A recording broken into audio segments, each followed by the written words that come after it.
Mga ka-solar, midnight snack naman tayo dito.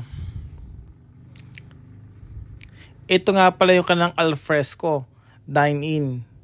Siyempre, meron din silang drive-thru, pero dito kami sa loob. At konting tingin-tingin lang, at mayroon ding papindot-pindot muna bago mag-order. O nga pala, pag-order na tayo ngayon dito sa karamihan ng kanilang branch ay pipindot muna kung dine-in or take-out. At syempre, kung ano yung ating bibilin. Kung fries, chicken with rice or spaghetti, ikaw na mismo ang pipindot at pipili.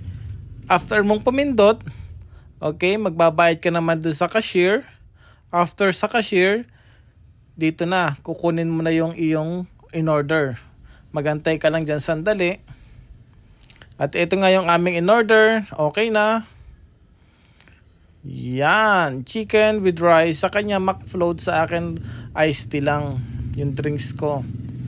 At wala nga, tingnan nyo, wala mo lang spoon and fork to sa kabilang plate to sa akin. Kaya naman, kumuha pa ako. Kulang ang service nila dito Kulang-kulang. At ayan, may kutsara tinidor na nga ako.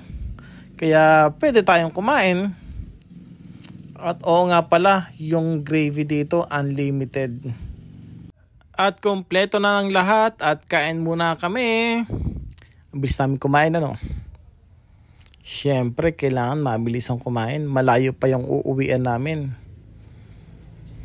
Siyempre, refill ng gravy.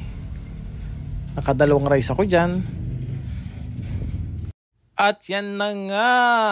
Dahil nga nagugutom, ubos na agad ang aming pagkain.